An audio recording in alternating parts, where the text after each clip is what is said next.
आमतौर पर जब हम किसी रेलवे क्रॉसिंग पर खड़े होते हैं और हमारे सामने से एक लंबी मालगाड़ी गुजरती है, तो दिमाग में सबसे पहला विचार क्या आता है? बस वही पुराने लोहे के बड़े बड़े डिब्बे। बिल्कुल, बस लोहे के डिब्बे जो शायद कोयला या गिट्टी ले जा रहे हैं। एक बहुत ही साधारण सी छवि बनती है हमारी आंखों के सामने। लेकिन क्या होगा अगर हम ये कहें कि वे असाधारण दिखने वाले डिब्बे असल में एक 100 किलोमीटर प्रति घंटे की रफ्तार से दौड़ने वाले डिजिटल नोड्स हैं? और ये बात सिर्फ एक कल्पना नहीं है, ये आज की एकदम सटीक सच्चाई है। सही कहा। आज की इस गहन चर्चा में हम जो जानकारी लेकर आए हैं वो उस पुरानी धारणा को पूरी तरह से बदल देगी। हमने अनुसंधान अभिकल्प और मानक संगठन, जिसे रेलवे की भाषा में RDSO कहा जाता है, उनके तकनीकी मैनुअल द फ्रेट ब्लूप्रिंट का गहराई से अध्ययन किया है। जी। श्रोताओं के लिए ये जानना बहुत दिलचस्प होगा कि हम यहाँ 2,86,208 वैगनों के एक विशाल और बेहद जटिल फ्लीट नेटवर्क की बात कर रहे हैं। बिल्कुल। और ये डिब्बों का कोई आम समूह नहीं है। हाँ, ये अपने आप में एक अत्यधिक तकनीकी और स्वायत्त पारिस्थितिकी तंत्र है। आज हमारा मिशन इसी फ्लीट को समझना है, इसके विशाल आकार से लेकर उन छोटे छोटे माइक्रो इंजीनियरिंग पुर्जों तक जो इस पूरे नेटवर्क को चलाते हैं। तो इस विशाल फ्लीट के पीछे का जो संस्थागत ढांचा है ना, वो और भी ज्यादा ध्यान आकर्षित करने वाला है। इतने बड़े पैमाने पर इन 2.8 लाख से अधिक वैगनों का निर्माण कोई एक फैक्ट्री नहीं करती। अच्छा, तो फिर ये कैसे होता है? ये रेलवे के अपने वर्कशॉप्स, पब्लिक सेक्टर अंडरटेकिंग्स यानी PSUs और कई निजी निर्माताओं का एक मिला जुला एक विकेंद्रीकृत प्रयास है। लेकिन सवाल ये है कि अलग अलग जगहों पर बनने के बावजूद हर डिब्बा एक ही गुणवत्ता का कैसे होता है? इसका जवाब है सख्त निरीक्षण।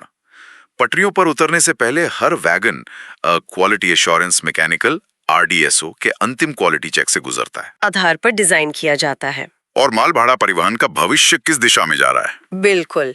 तो आइए सबसे पहले इस फ्लीट की भाषा को डिकोड करते हैं, क्योंकि अगर हमें इस पारिस्थितिकी तंत्र को समझना है तो हमें उस भाषा को समझना होगा जिसमें रेलवे बात करता है। सही बात है। स्रोत में एक टर्म है नोमेनक्लेचर यानी नामकरण की प्रणाली। वहां एक बहुत लंबा सा कोड दिया गया है BOXNHL। अब किसी भी भारी व्यक्ति के लिए ये सिर्फ 6 अक्षरों का एक रैंडम समूह है, लेकिन मुझे लगता है कि ये कोई रैंडम कोड नहीं है ना? एकदम सही कह रहे हैं आप। ये नोमेनक्लेचर असल में रेलवे की पूरी लॉजिस्टिक्स का एक तरह से DNA है। हर अक्षर एक विशिष्ट इंजीनियरिंग खूबी को दर्शाता है। अगर हम BOXNHL को ही डिकोड करें तो इसका जो पहला अक्षर B है वो बोगी वैगन को दर्शाता है। Bogie wagon? हाँ, इसका मतलब है कि ये 4 पहियों वाला कोई पुराना साधारण वैगन नहीं है, बल्कि इसके दोनों सिरों पर पूरी बोगी असेंबली लगी हुई है जो इसे भारी वजन उठाने और तेजी से मुड़ने की क्षमता देती है। अच्छा, और उसके बाद जो ओस और एक्स है? ओ का अर्थ है ओपन वैगन, यानी ये वैगन ऊपर से खुला हुआ है, और जो एक्स है वो एक सब टाइप विशिष्ट डिजाइनर है जो ये बताता है कि ओपन वैगनों की श्रेणी में भी ये कौन सा विशिष्ट मॉडल है। समझ गई। फिर आता है N जो इसके ब्रेकिंग सिस्टम को स्पष्ट करता है, न्यूमैटिक या एयर ब्रेक। पुराने जमाने में ट्रेनों को रोकने के लिए वैक्यूम ब्रेक का इस्तेमाल होता था, लेकिन N का मतलब है कि ये आधुनिक एयर ब्रेक सिस्टम से लैस है जो बहुत ज्यादा सुरक्षित है। और अंत में जो HL है? HL का मतलब है हायर एक्सल लोड, मतलब ये सामान्य से ज्यादा भारी वजन ढोने के लिए डिजाइन किया गया है। वाह, ये तो ऐसा है जैसे हर वैगन अपने नाम के टैग में ही अपना पूरा तकनीकी रिज्यूमे लेकर चल रहा हो। बिल्कुल। श्रोताओं के लिए ये जानना मजेदार होगा कि इसके अलावा भी कई कोड होते हैं। जैसे अगर वैगन ऊपर से ढका हुआ है तो C यानी कवर्ड, समतल है तो F यानी फ्लैट, तरल पदार्थ के लिए T यानी टैंक का इस्तेमाल होता है, और हाई स्पीड के लिए HS और जंग रोधी सामग्री के लिए CR का इस्तेमाल होता है। नाम पढ़ते इंजीनियर समझ जाता है कि उसके सामने कौन सी मशीन खड़ी है। तो अगर नामकरण ही इस फ्लीट का DNA है तो चलिए उन असल वैगनों की बात करते हैं जो इस नेटवर्क का बोझ उठाते हैं, मतलब जो हमारे कोर कैरियर्स हैं। जी। स्रोत में स्पष्ट रूप से ओपन वैगन और कवर्ड वैगन के बीच तुलना की गई है। ओपन वैगन जैसे कि BOXN, जिनकी संख्या 1,37,360 है, जो पूरे फ्लीट का सबसे बड़ा हिस्सा है। सही आंकड़ा है। दूसरी तरफ कवर्ड वैगन है जैसे BCN, जिनकी संख्या करीब 70,239 है। अब स्रोत के अनुसार दोनों का पेलोड यानी वजन ढोने की क्षमता लगभग 71 टन है। दोनों की अधिकतम गति 100 किलोमीटर प्रति घंटा है। यहाँ तक कि दोनों के निर्माण में IRSM 44 और CRF सेक्शन का इस्तेमाल हुआ है। एक मिनट आगे बढ़ने से पहले, ये IRSM 44 और CRF क्या है? क्या ये लोहे का कोई प्रकार है? ये एक बहुत ही महत्वपूर्ण तकनीकी विवरण है। IRSM 44 कोई साधारण लोहा नहीं है। ये एक विशेष प्रकार का जंगरोधी स्टेनलेस स्टील है। अच्छा, जंगरोधी। हाँ, आप खुद सोचिए, ये वैगन साल के 365 दिन कड़ी धूप, भारी बारिश और नमी में बाहर रहते हैं। अगर साधारण लोहे का इस्तेमाल हो तो वे बहुत जल्दी जंग खाकर खत्म हो जाएंगे। ये स्टील उन्हें मौसम की मार से बचाता है। और जो आपने CRF सेक्शन कहा, उसका मतलब है कोल्ड रोल्ड फोम्ड सेक्शन। इसका सीधा सा मतलब है कि स्टील को सामान्य तापमान पर ही आकार दिया जाता है। इस प्रक्रिया से वैगन का ढांचा हल्का रहता है, लेकिन उसकी मजबूती कई गुना बढ़ जाती है। अगर इन दोनों ही प्रकार के वैगनों में एक ही जैसा उच्च गुणवत्ता वाला स्टील लगा है, दोनों 71 टन वजन उठाते हैं और 100 की रफ्तार से दौड़ते हैं, तो फिर हमें दो अलग अलग डिजाइन की जरूरत ही क्यों है? दोनों के बीच इंजीनियरिंग का मुख्य अंतर क्या है? यहाँ जो सबसे बड़ा अंतर है वो माल के वजन में नहीं है, बल्कि माल की प्रकृति और उसकी लोडिंग अनलोडिंग के मैकेनिज्म में है। मतलब? जैसे जो BOXN यानी ओपन वैगन है, वो कोयला या लौह अयस्क जैसी कमोडिटी के लिए है। इसकी इंजीनियरिंग टॉप लोडिंग के लिए की गई है। खदानों में बड़ी बड़ी क्रेन या मशीनों के जरिए टन और टन कोयला सीधे ऊपर से वैगन में गिरा दिया जाता है, क्योंकि उसे मौसम से बचाने की जरूरत नहीं होती। बिल्कुल। दूसरी तरफ BCN यानी कवर्ड वैगन सीमेंट या अनाज जैसी बोरियों के लिए होता है। हाँ, सीमेंट को तो बारिश से बचाना ही पड़ेगा। एकदम सही। आप सीमेंट को ऊपर से नहीं गिरा सकते, इसलिए कवर्ड वैगनों में साइड डोर या किनारे के दरवाजे दिए जाते हैं, ताकि मजदूर या फोकलिफ्ट आसानी से बोरियों को अंदर रख सकें और मौसम से सुरक्षा भी मिले। तो बुनियादी ढांचा समान होने के बावजूद कमोडिटी के हिसाब से पूरा ऊपरी डिजाइन बदल जाता है। ये काफी तार्किक है। मतलब कोयला और सीमेंट जैसी चीजें तो आसानी से समझ आ जाती हैं, लेकिन रेलवे के सामने असली चुनौती तब आती होगी जब उन्हें स्टील के भारी कॉयल, खतरनाक तरल रसायन या फिर हजारों की संख्या में नई कारों का परिवहन करना हो। जी, वहाँ अलग इंजीनियरिंग लगती है। मुझे स्रोत का एक विशेष विवरण बहुत ही हैरान करने वाला लगा। जब हम हॉपर वैगन की बात करते हैं तो वहां लिखा है कि इसमें बिना क्रेन या ट्रिपलर के तुरंत अनलोडिंग हो जाती है। ये कैसे संभव है? ये थोड़ा अजीब लगता है सुनने में। वही तो, अगर वैगन के अंदर 70 टन कोयला या पटरियों की गिट्टी भरी है तो उसे बिना किसी भारी मशीन के तुरंत कैसे खाली किया जा सकता है? जैसे कि BOBRN या BOBYN, इनमें बॉटम डिस्चार्ज की तकनीक का उपयोग होता है। Bottom discharge? हाँ, इसका सीधा सा अर्थ है कि इनके डिजाइन में ही नीचे की तरफ ढलान होती है और निचले हिस्से में दरवाजे या गेट बने होते हैं। जब ये वैगन अपने गंतव्य पर पहुंचते हैं तो किसी क्रेन की जरूरत नहीं होती, बल्कि गुरुत्वाकर्षण बल यानी ग्रेविटी का इस्तेमाल किया जाता है। अच्छा, तो सारा काम ग्रेविटी खुद कर देती है? बिल्कुल। बस निचले हिस्से के दरवाजे न्यूमैटिक सिस्टम से खुलते हैं और 70 टन माल कुछ ही सेकंड में अपने आप नीचे गिर जाता है। वाह!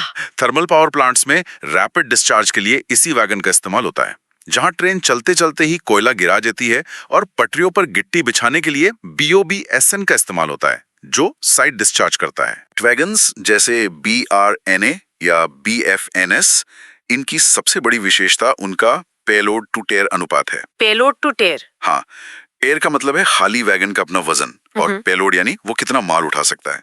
फ्लैट वैगनों को इस तरह डिजाइन किया जाता है कि उनका अपना वजन बहुत कम हो, लेकिन उनका फ्रेम इतना मजबूत हो कि वो अपने वजन से कई गुना ज्यादा भारी माल उठा सकें। अच्छा, ताकि भारी स्टील कॉइल्स रखे जा सकें। जी, जैसे BFNS M विशेष रूप से भारी स्टील कॉइल्स के लिए बना है, जिसमें खास ग्रूव्स या खांचे होते हैं, ताकि ट्रेन के मुड़ने या रुकने पर वे भारी कॉइल्स अपनी जगह से बिल्कुल न खिसकें। रुकिए, जब हम वजन कम करने और ढांचा मजबूत करने की बात कर रहे हैं तो मुझे टैंक वैगन्स के बारे में एक सवाल पूछना है। जी पूछे। स्रोत में लिक्विड ढोने वाले BTPN वैगन का जिक्र है।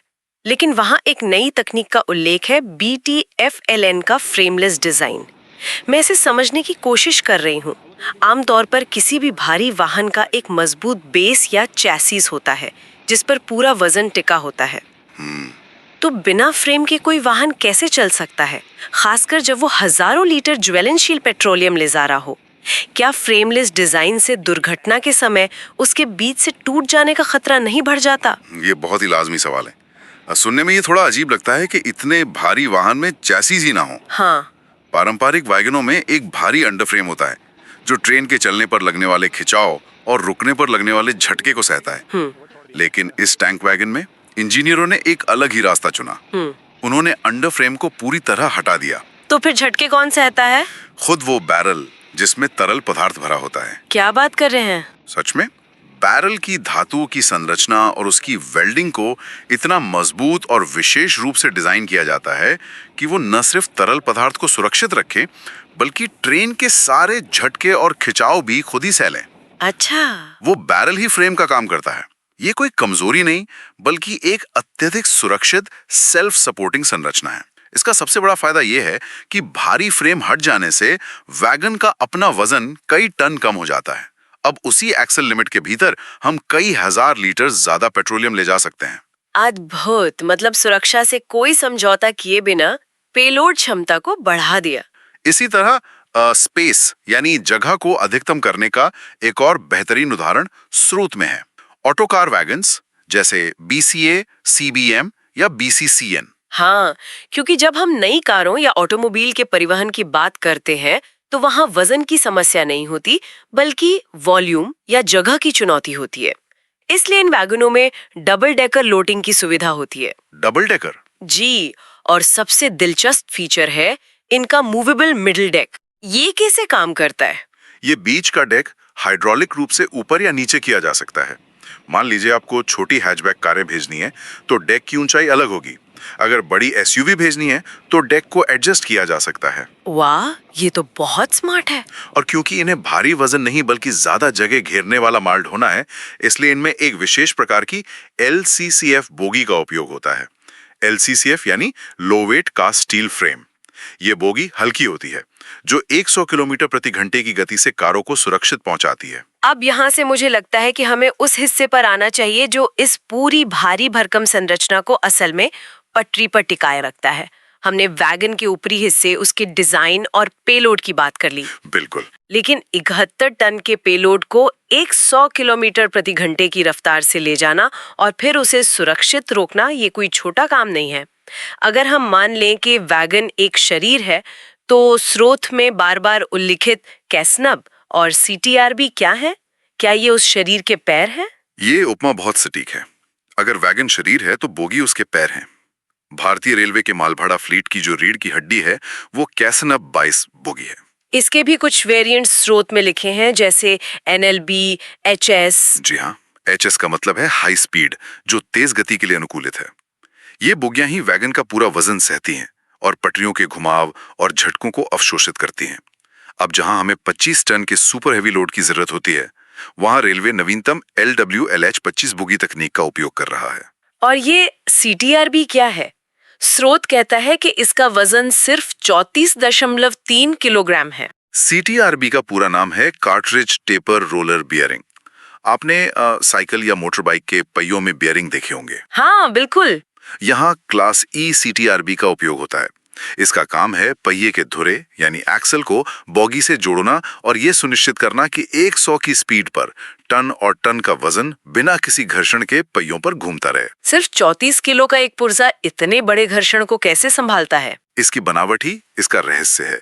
इसमें inner race, outer race, rollers और ग्रीस सील एक कार्ट्रिज के रूप में पैक होते हैं जिससे धूल या पानी अंदर नहीं जा सकता। इसका कप सीधे बॉगी के साइड फ्रेम में एक अडेप्टर के साथ फिट हो जाता है। यही वो छोटा लेकिन बेहद महत्वपूर्ण पुर्जा है जिसके बिना कोई भी ट्रेन अपनी जगह से हिल नहीं सकती। ये सुनकर सच में आश्चर्य होता है कि माइक्रो इंजीनियरिंग का एक छोटा सा हिस्सा इतनी बड़ी फ्लीट को चला रहा है। लेकिन गति पकड़ने के बाद सबसे महत्वपूर्ण और शायद सबसे मुश्किल काम होता है उस भारी गति को सुरक्षित तरीके से रोकना। बिल्कुल। स्रोत में ब्रेकिंग सिस्टम के एक बड़े तकनीकी बदलाव की बात की गई है। अंडर फ्रेम माउंटेड से बोगी माउंटेड ब्रेक सिस्टम या जिसे BMBS कहा गया है, ये अपग्रेड क्यों जरूरी था? इसे समझने के लिए मैं आपको एक बहुत ही साधारण सा उदाहरण देता हूँ। मान लीजिए आप एक साइकिल चला रहे हैं और उसके ब्रेक लीवर से निकलने वाला तार पहले पूरे साइकिल के फ्रेम के नीचे नीचे घूमता है और फिर पीछे वाले पहिए तक पहुंचता है। ठीक है।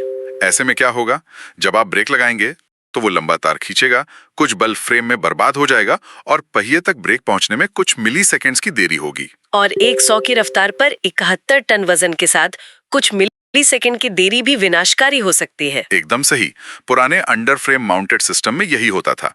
ब्रेक सिलेंडर वैगन के मुख्य ढांचे के नीचे लगा होता था और वहां से लंबी लोहे की छड़ों के जरिए पहियों तक दबाव पहुंचाया जाता था। इसमें ऊर्जा का नुकसान होता था। अच्छा। लेकिन BMBS यानी बोगी माउंटेड ब्रेक सिस्टम में इंजीनियरों ने ब्रेक सिलेंडर को सीधे बोगी पर पहियों के बिल्कुल करीब लगा दिया।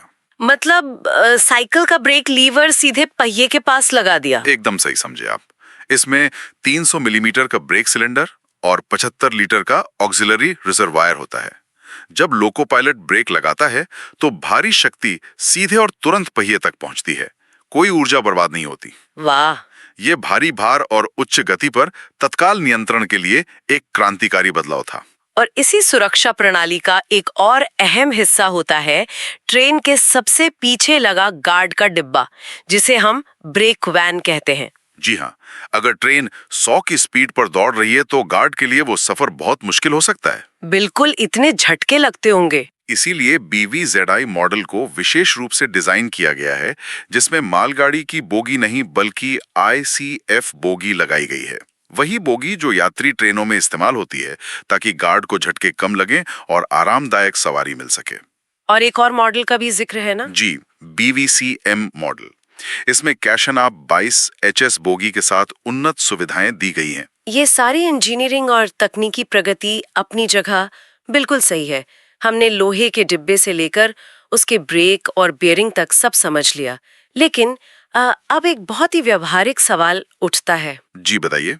जब मैं वापस उस बड़े आंकड़े पर जाती हूँ, 2,86,208 वैगन, तो ये सोचना भी डरावना लगता है कि इतनी बड़ी संख्या को मैनेज कैसे किया जाता होगा। कोई वैगन मुंबई में है, कोई गुवाहाटी में। स्रोत में दृश्य प्रबंधन और डिजिटल पहचान का विस्तार से वर्णन है। हमने अक्सर वैगनों को अलग अलग रंगों में रंगा हुआ देखा है और उन पर 11 अंकों के नंबर लिखे होते हैं। क्या ये रंग सिर्फ सुंदरता के लिए है? बिल्कुल नहीं। रेलवे में कुछ भी सिर्फ सुंदरता के लिए नहीं होता। ये रंग विजुअल मैनेजमेंट का बहुत ही स्मार्ट तरीका है। उदाहरण के लिए जेंशियन ब्लू, या जिसे हम फिरोजी रंग कहते हैं, वो अब भारतीय रेलवे के स्वामित्व वाले नए वैगनों के लिए मानक रंग बन गया है। जैसे BCNA HSM1 या BOXN HL। जी। और मैंने कुछ वैगन गहरे स्लेटी या लाल रंग के भी देखे हैं। उनका क्या मतलब है? वो निजी स्वामित्व वाले वैगन होते हैं। स्रोत में GPIS का जिक्र है, general purpose wagon investment scheme. इस योजना के तहत निजी कंपनियां भी रेलवे के वैगन खरीद सकती हैं और चला सकती हैं। अच्छा, तो उन्हें अलग रंग दिया जाता है? हाँ, ऐसे वैगनों को ब्लैक ग्रे रंग में रंगा जाता है और सिग्नल रेड रंग का उपयोग अन्य विशिष्ट निजी स्वामित्व वाले वैगन्स के लिए होता है। सिर्फ रंग देखकर ही कोई भी फ्लीट मैनेजर दूर से पहचान सकता है कि ये वैगन रेलवे का है या किसी प्राइवेट कंपनी का। ये तो हुई दूर से पहचानने की बात, लेकिन वो जो 11 अंकों का नंबर है, मैंने अक्सर स्टेशनों पर उन नंबरों को देखा है, लेकिन स्रोत उसे टॉयज नंबरिंग प्रणाली कहता है। ये कोई डिजिटल एल्गोरिदम है क्या? हाँ, ये 11वां अंकों की प्रणाली हर वैगन का एक तरह से आधार कार्ड है। टॉयज असल में एक एक्रोनिम है। इसे ऐसे समझें, T का मतलब है टाइप ऑफ वैगन, जो पहले 2 अंकों से दर्शाया जाता है। ठीक है। O का मतलब है ओनिंग रेलवे, यानी स्वामित्व वाला रेलवे जोन, ये अगले 2 अंक हैं। फिर Y का मतलब है ईयर ऑफ मैन्युफैक्चर, जो निर्माण वर्ष के अगले 2 अंक हैं। और S का मतलब है सीरियल नंबर, जो 4 अंकों का होता है। रुकिए, ये तो कुल 10 अंक हुए। 11वां अंक क्या है? यही इस पूरी प्रणाली का सबसे शानदार हिस्सा है। 11वां अंक चेक डिजिट होता है। कल्पना कीजिए, रात के 2 बज रहे हैं, कड़ाके की ठंड है और एक रेलवे कर्मचारी स्टेशन पे खड़े होकर एक लंबी मालगाड़ी के नंबर अपने कंप्यूटर में दर्ज कर रहा है। नींद और थकान में अगर वो 10 अंकों के नंबर में 5 की जगह हल्ती से 6 टाइप कर दे तो क्या होगा? वो वैगन सिस्टम में कहीं खो जाएगा। बिल्कुल, मानवी भूल तो हो ही सकती है। इसी मानवीय भूल को पकड़ने के लिए ये 11वां अंक होता है। ये कोई साधारण अंक नहीं है, ये पहले 10 अंकों पर चलाए गए एक 6 चरणीय गणितीय एल्गोरिदम का परिणाम होता है। अच्छा। जैसे ही वो कर्मचारी गलती से 5 की जगह 6 टाइप करेगा, पहले 10 अंकों का गणितीय समीकरण 11वें अंक से मेल नहीं खाएगा। कंप्यूटर का सिस्टम तुरंत लाल रंग का एरर दिखा देगा और उस गलत एंट्री को स्वीकार ही नहीं करेगा। वाह, ये तो वाकई कमाल की तकनीक है। मतलब एक छोटा सा अंक पूरे डेटाबेस को करप्ट होने से बचा लेता है। जी। लेकिन स्रोत ये भी कहता है कि रेलवे अब इस मैनुअल एंट्री से भी आगे निकल चुका है। वहां RFID ऑटोमेशन की चर्चा है। क्या अब इंसान को नंबर देखने की जरूरत ही नहीं पड़ेगी? बिल्कुल, यही भविष्य है और ये शुरू भी हो चुका है। अब प्रत्येक मालगाड़ी स्टॉक पर रेडियो फ्रीक्वेंसी आइडेंटिफिकेशन यानी RFID टैग लगाया जा रहा है। पटरियों के किनारे खास सेंसर या ट्रैक साइड रीडर्स लगाए गए हैं। अब रात के 2 बजे किसी कर्मचारी को ठंड में खड़े होने की जरूरत नहीं है। जब कोई मालगाड़ी 100 किलोमीटर प्रति घंटे की तेज गति से भी इन सेंसर्स के पास से गुजरती है, तो वे सेंसर पलक झपकते ही सारे वैगनों का डेटा कंप्यूटर सर्वर को भेज देते हैं। तो इसका सीधा असर हमारे लॉजिस्टिक्स और सप्लाई चेन पर क्या पड़ता है? इसका असर सच में क्रांतिकारी है। हमें ये पता होता है कि कौन सा वैगन किस ट्रैक पर किस दिशा में जा रहा है। इससे हमें सटीक टर्न अराउंड समय मिलता है, परिसंपत्तियों की रियल टाइम ट्रैकिंग होती है और पूरे देश के लिए माल की आवाजाही की योजना बनाना 100% सटीक हो जाता है। ये सब समझने के बाद अगर हम माल भाड़ा इंजीनियरिंग के पूरे विकास क्रम को देखें, जो स्रोत में फेज 1 से लेकर फेज 4 तक समेटा गया है, तो ये यात्रा वाकई किसी विज्ञान कथा जैसी लगती है। बिल्कुल। फेज 1 जो बेसलाइन कैपेसिटी का दौर था, जहां वजन सहने की क्षमता कम थी, ब्रेक धीमे थे और हर वैगन को इंसान मैनुअल रूप से ट्रैक करता था। जी। फिर आया फेज 2 मटेरियल अपग्रेड, जहां जंग से लड़ने के लिए स्टेनलेस स्टील का इस्तेमाल शुरू हुआ और ढांचा मजबूत हुआ। उसके बाद फेज 3 हाई स्पीड का दौर, जिसमें बॉगी माउंटेड ब्रेक और 100 किलोमीटर प्रति घंटे की रफ्तार शामिल हुई। और आज हम फेज 4 में हैं। हाँ, स्मार्ट फ्लीट, जहां हमारे पास भारी वजन सहने वाला फ्रेमलेस डिजाइन है, ग्रेविटी से काम करने वाला बॉटम डिस्चार्ज है और 11 डिजिट के गणितीय एल्गोरिदम के साथ RFID इंटीग्रेशन है। एकदम सटीक सारांश है ये। इस पूरी चर्चा का सबसे बड़ा निष्कर्ष यही है कि आज का भारतीय रेलवे वैगन सिर्फ एक लोहे का डिब्बा नहीं है, बल्कि एक उच्च इंजीनियरिंग, वायुगतिकीय और डिजिटल रूप से ट्रैक की जाने वाली लॉजिस्टिक संपत्ति है। बिल्कुल। और इस विस्तृत विश्लेषण के अंत में स्रोत में मौजूद तथ्यों के आधार पर ही एक विचार जो श्रोताओं को जरूर सोचना चाहिए। जी बताइए। एक बार इस पूरी विकास यात्रा पर दोबारा नजर डालिए।